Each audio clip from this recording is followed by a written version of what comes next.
ഇത് എവിടെ ചെന്ന് അവസാനിക്കുന്നു? എനിക്കൊരു നിശ്ചയവുമില്ല. ഈ വിവാഹ നിശ്ചയത്തോടെ രക്ഷ പിടിമുറുക്കി കഴിഞ്ഞു.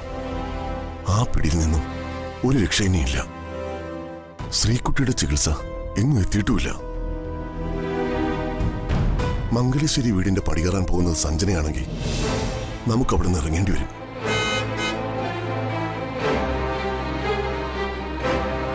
എല്ലാവരും തിരിച്ചു വന്നും തോന്നുന്നു. നീ എഴുന്നേക്കണ്ട, ഞാൻ പോയി നോക്കാം.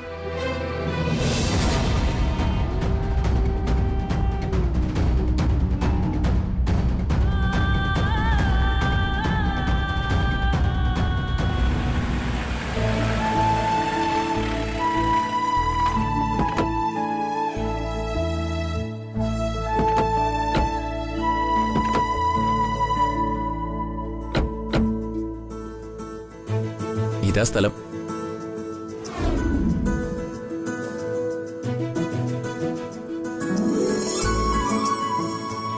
വൈകില്ലോ രാമേട്ട? ഒട്ടും വൈകിട്ടില്ല, എല്ലാം ഇറക്കി വെക്കാം.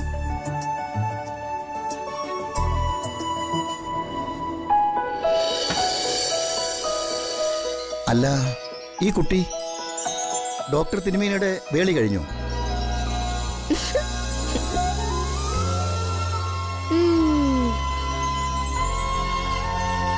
അയ്യോ, രാമേട്ടൻ തെറ്റിദ്ധരിച്ചതാ. എന്റെ വേളി കഴിഞ്ഞിട്ടൊന്നുമില്ല. ആ കുട്ടിയുടെ ചേച്ചി മുത്തശ്ശന്റെ ട്രീറ്റ്മെന്റില. ആ കുട്ടി കേട്ടോ ആവോ? ചേച്ചി,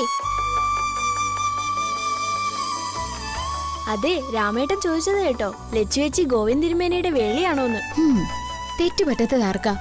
അതിന് ജാനിക്കുട്ടി എന്തിനാ വലിയ കാര്യാക്കുന്ന? എന്നാലും കേട്ടപ്പോ ഒരു രസം. ഇത്തരം കാര്യങ്ങൾ കേട്ട് രസിക്കാനുള്ള പ്രായമൊന്നും ജാനിക്കുട്ടിക്ക് ആയിട്ടില്ല. അങ്ങോട്ട് ചെന്ന് അവരെ സഹായിക്ക. ചെല്ല്.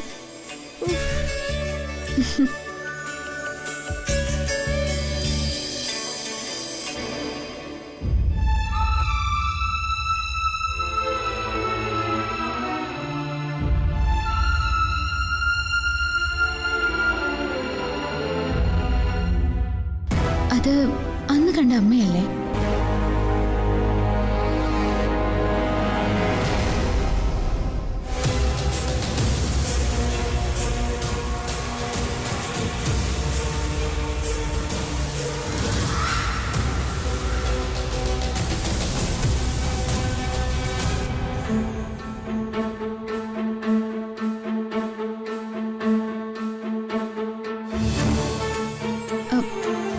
മുത്തശ്ശിക്ക് എന്നെ മനസ്സിലായോ?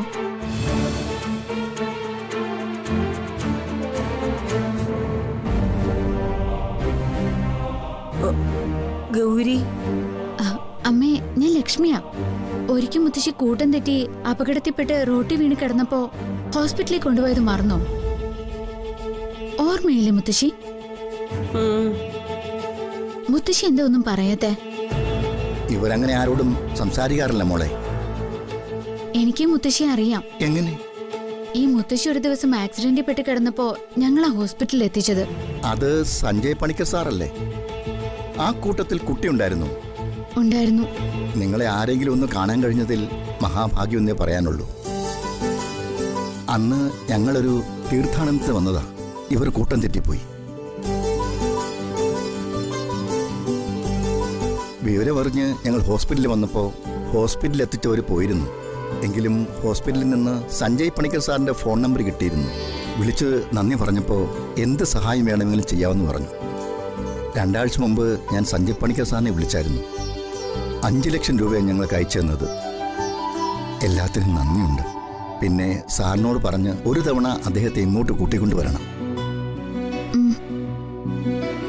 അല്ല, എന്തേ മുത്തശ്ശിയുടെ പേര്? യഥാർത്ഥ പേരെന്താണെന്ന് ഞങ്ങൾക്കറിയില്ല മോളെ. ഒരു മെന്റൽ ഹോസ്പിറ്റലിൽ നിന്നാണ് ഇവരിവിടെ എത്തുന്നത്. ആരും അന്വേഷിച്ച് വന്നിട്ടുമില്ല. അന്നത്തെ ആ സംഭവത്തിന് ശേഷം ഗൗരി എന്ന് എപ്പോഴും പറയും. സ്വന്തം പേരാണോ മകളുടെ പേരാണോ എന്നൊരു നിശ്ചയമില്ല. എന്നാ നമുക്ക് പോ. ഞാനിപ്പോ പോട്ടെ മുത്തശ്ശി, പിന്നീട് ഒരിക്കൽ വരാം.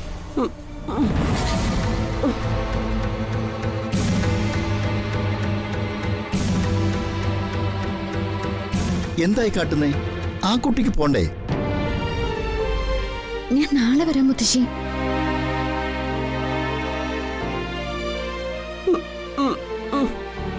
വിട്. ഞാൻ പോയിട്ട് വരാം മുത്തശ്ശി. വിട്ടെ, അവർ പോട്ടെ. ആദ്യമായിട്ടാ ഇവരിൽ നിന്ന് ഇങ്ങനെയൊക്കെ ഉണ്ടാവുന്നത്. ആ ആക്സിഡന്റിന് ശേഷം ഇവർ കരഞ്ഞു പോലും കാണുന്നത്. ഇനി ഇവിടെ നിൽക്കണ്ട, ലച്ചുവെച്ചി വേഗം വാ. നിങ്ങൾ പൊയ്ക്കോളൂ. ലച്ചു വാ.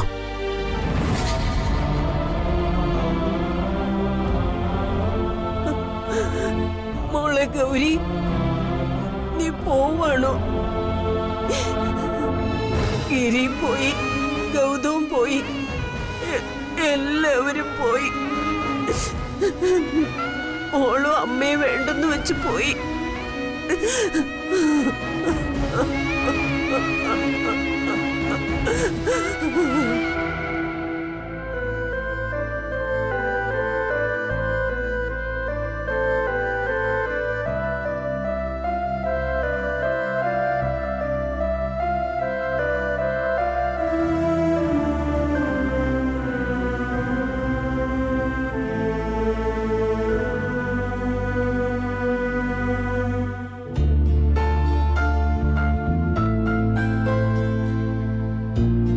തനിച്ചിരിക്കുമ്പോഴാ ഓരോന്നോർത്ത് വിഷമിക്കുന്നത്. എന്റെ കൂടെ ക്ഷേത്രത്തിലേക്ക് വരാൻ പറഞ്ഞതല്ലേ. ഈ സമയം നമുക്ക് മുന്നിൽ മറ്റ് ചിന്തകളൊന്നും ഉണ്ടാവാൻ പാടില്ല. ദൈവം മാത്രം മതി മനസ്സിൽ. അതിന് ഞാൻ എന്ത് ചിന്തിച്ചു എന്നാ പ്രഭേ ഈ പറയുന്നേ? എനിക്ക് എന്റെ മോളെ കുറിച്ചുള്ള ചിന്ത മാത്രമേ ഉള്ളൂ. അവളെ എനിക്കൊന്ന് കാണാൻ പോലും കഴിയുന്നില്ല. സഞ്ജുവിന്റെ വിവാഹ നിശ്ചയത്തെ പറ്റിയല്ല കാഞ്ചന ഓർത്തെന്ന് എന്നോട് പറഞ്ഞ് സ്ഥാപിക്കാൻ നിൽക്കണ്ട. മോൾക്കില്ലാത്ത വേദനയൊന്നും നമുക്ക് വേണ്ട. അവന്റെ കൂടെ ശ്രീകുട്ടിക്ക് ഒരു ജീവിതമില്ലെന്ന് മനസ്സിൽ അടിവരയിട്ടാ നമ്മൾ അവിടുന്ന് ഇറങ്ങിയത്. പിന്നെയും പ്രഭേ, എനിക്ക് എന്റെ മോളെ ഒന്ന് കാണണം. ദൂരെ നിന്നാണെങ്കിലും അവളെ ഒരു നോക്ക് കാണാതെ എനിക്ക് പിടിച്ചു നിൽക്കാനാവില്ല പ്രഭേ.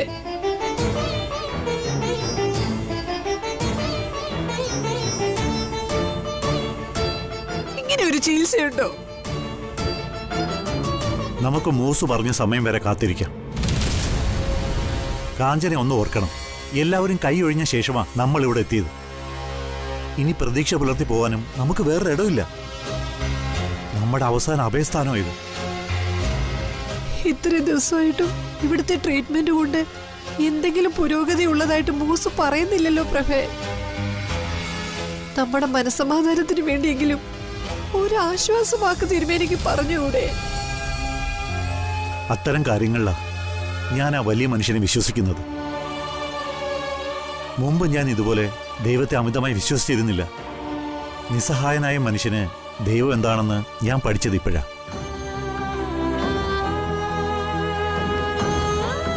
എല്ലാം കൈവിട്ടു പോയിരിക്കുമ്പോ ഒരു പിടിവള്ളി, അതാ കാഞ്ചനെ ദൈവം. നീയും അത് വിശ്വസിക്കണം. നമ്മുടെ മോളെ പരിപൂർണ ആരോഗ്യത്തോടെ തിരിച്ചു കിട്ടും. അല്ല, അമ്മ എവിടെ? ഇവിടൊന്നും കണ്ടില്ലല്ലോ. അവളെ ഒന്ന് കാണാൻ കഴിഞ്ഞിട്ട് വേണ്ടേ? കുറെ ദിവസമായിട്ട് അവളും എന്നെ പോലെ ക്ഷേത്രങ്ങളിൽ കയറി ഇറങ്ങുക. ബാക്കി സമയം പ്രാർത്ഥനയോട് അവള് ചികിത്സാ മുറിയുടെ പുറത്ത് കാവലിരിക്കും. അകലെ നിന്നെങ്കിലും ശ്രീകുട്ടി പ്രഭ എനിക്കൊന്ന് കാണിച്ചു താ. ഗോവിന്ദനെ കണ്ട് തന്റെ ആഗ്രഹം ഞാൻ പറയാം. സാധിച്ച അകലെ നിന്ന് അവളെ ഒന്ന് കാണാം. താൻ എന്റെ കൂടെ വാ.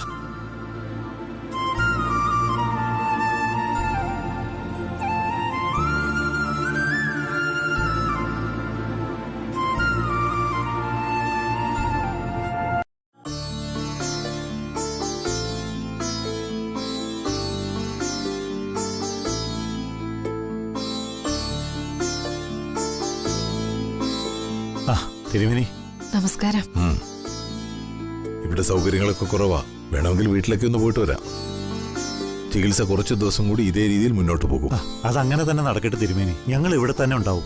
ഞങ്ങളുടെ തീരുമാനത്തിൽ മാറ്റമൊന്നുമില്ല. തിരുമേനി ഒന്ന് വിളിപ്പിക്കുമെന്ന് ഓരോ നിമിഷവും പ്രതീക്ഷിച്ചാ ഞങ്ങൾ കഴിച്ചു കൂട്ടുന്നത്. അതിന് ഞാൻ പറഞ്ഞ സമയമായില്ലല്ലോ. തിടുക്കം വേണ്ട.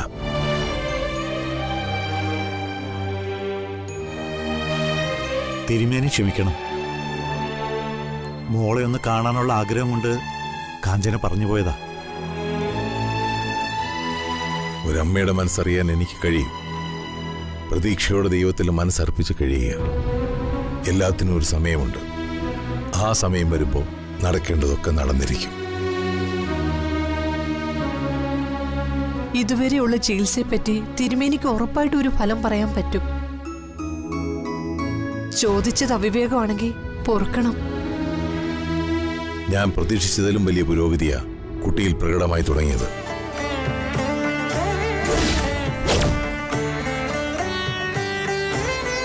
ചികിത്സ കൊണ്ട് മാത്രം സംഭവിച്ചതല്ല.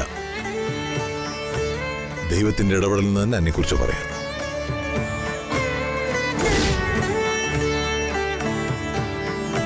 രക്തധമനികളൊക്കെ തന്നെ വികസിച്ചു കഴിഞ്ഞു. രക്തയോട്ടവും തുടങ്ങിക്കഴിഞ്ഞു. തിരുമേനി, കേൾക്കാൻ കൊതിച്ച വാർത്തയാണെങ്കിലും എനിക്കത് വിശ്വസിക്കാൻ കഴിയുന്നില്ല.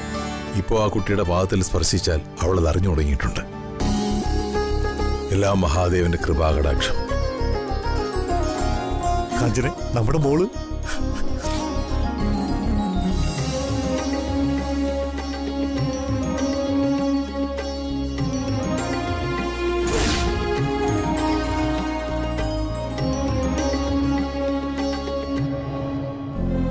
തിരുമേനി, ഞാൻ സ്വപ്നം കാണുകയാണോ എന്ന് പോലും സംശയിക്കുക. എന്റെ മോളുടെ കാലുകൾ നീക്കം ചെയ്യാൻ മനസ്സുകൊണ്ട് തയ്യാറെടുത്തവനാ ഞാൻ. വിഷമിക്കണ്ട. കുറച്ച് നാളുകൾ കൂടെ നിങ്ങൾ ശിവപൂജയുമായി ഇവിടെ തന്നെ കഴിയുക. എല്ലാം ശരിയാവും. തിരുമേനി, ഞങ്ങൾക്ക് മോളെ ഒന്ന് കാണാൻ ഒരു അനുവാദം തരുമോ? ഒച്ചയും സംസാരവും ഒന്നും ഉണ്ടാക്കാതെ പോയി കണ്ടോളൂ.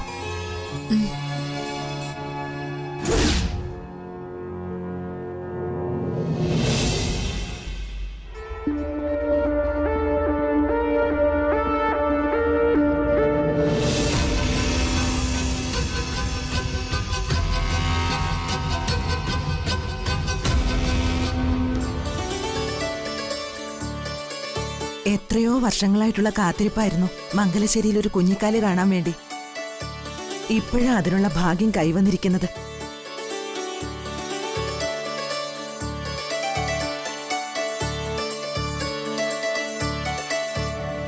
പക്ഷേ നമ്മൾ എന്തൊക്കെ പറഞ്ഞാലും ഇങ്ങനൊരു വാർത്ത കാതിലെത്തിയത് വിവാഹ നിശ്ചയത്തിന്.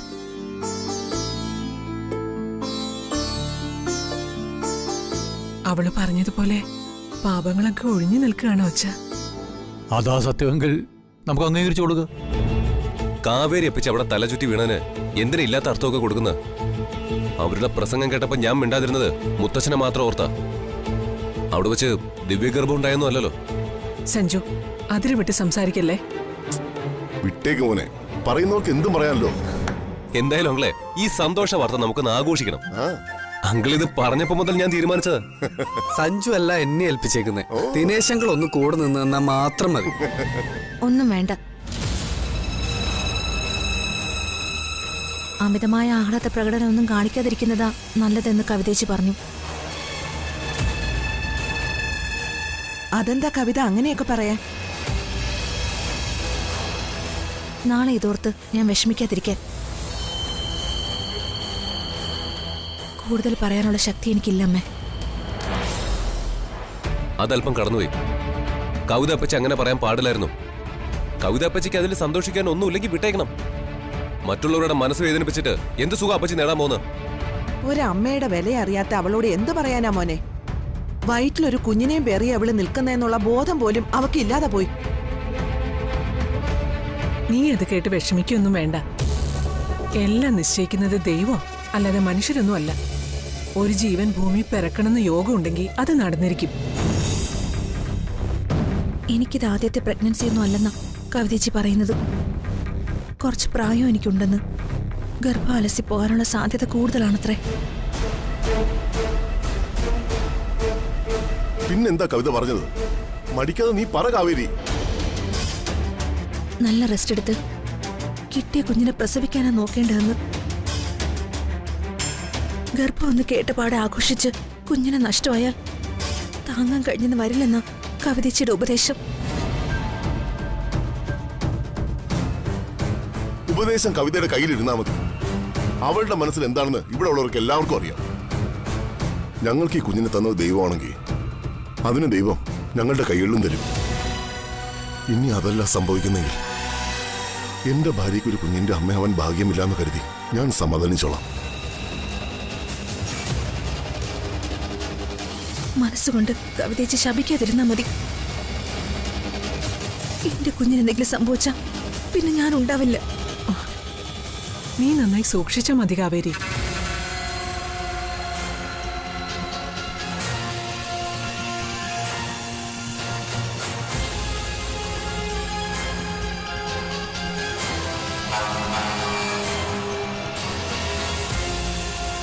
പല കാര്യങ്ങൾ ഓർത്ത് മനസ്സ് വേദനിച്ചു.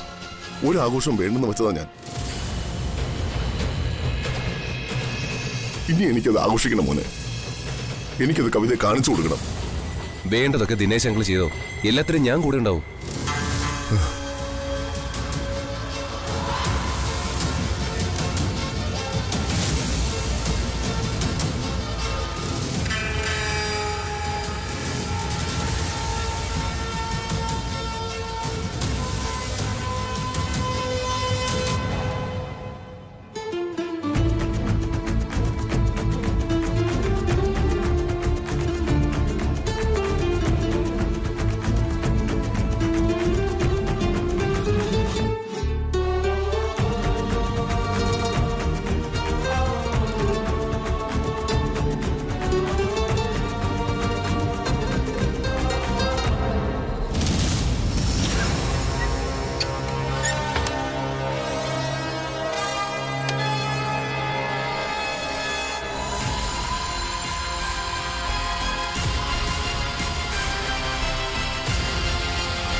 ഇതിന് സ്വർണത്തിന്റെ വില മാത്രമേ ഉള്ളൂ. ഇതിന് പകരം സ്വർണം കൊടുത്ത് ഞാൻ ആ കടം വീട്ടി.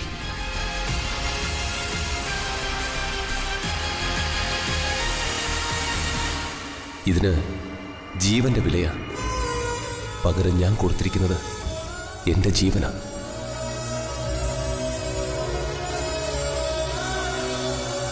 നീ എന്റെ ജീവൻ.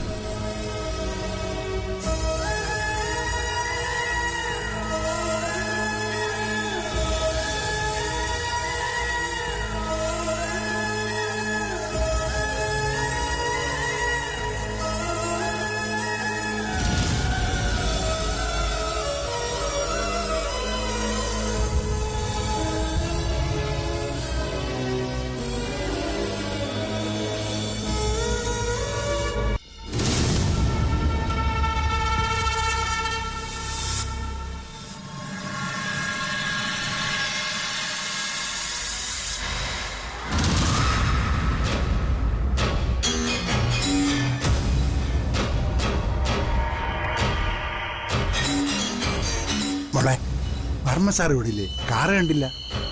മുംബൈയിൽ നിന്ന് വന്ന ആരെയോ കാണാൻ പോയതാ നമ്പീശ. പിന്നെ ഇതുവരെയും വർമ്മ സാർ അറിയാതെ പോയൊരു കാര്യമുണ്ട്. അതെന്താന്ന് നമ്പീശിന് മനസ്സിലായോ? അതെ, സഞ്ജുവും മുറപ്പെണ്ണും തമ്മിലുള്ള ബന്ധമല്ലേ മോൾ ഉദ്ദേശിക്കുന്നത്? അതെ, അങ്ങനെ ഒരു ബന്ധം വർമ്മ സാർ അറിയാനേ പാടില്ല. കല്യാണം കഴിഞ്ഞാൽ പിന്നെ ഈ ഒരു വിഷയം നമുക്കൊരു പ്രശ്നമേ അല്ലാതാവും.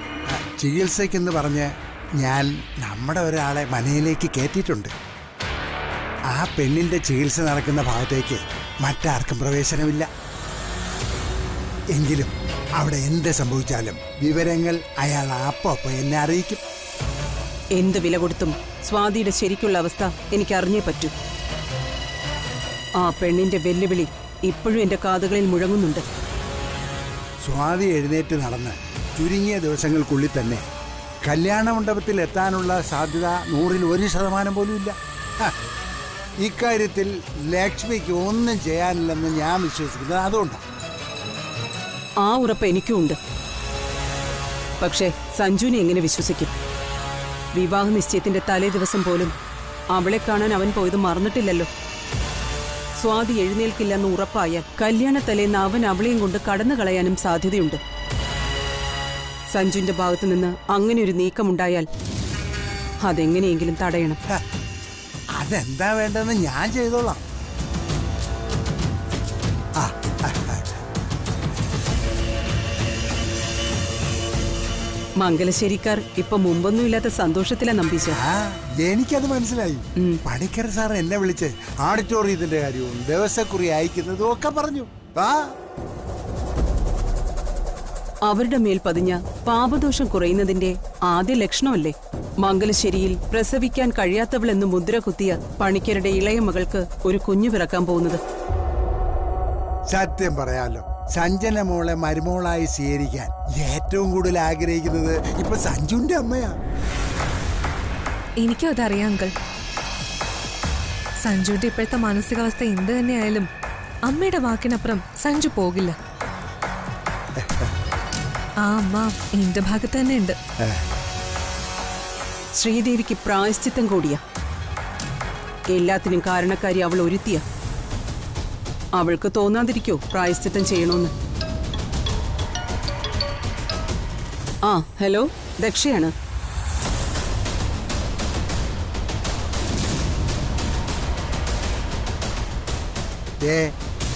മോക്ക് തല ഉയർത്തി തന്നെ ആ വീട്ടിലേക്ക് വലതുകാലം വെച്ച് കയറാം. മംഗലശ്ശേരിയുടെ മുഴുവൻ ആളുകളുടെയും ജീവൻ കാത്തു സൂക്ഷിച്ചവളാ മോള്, അറിയാമോ? ആ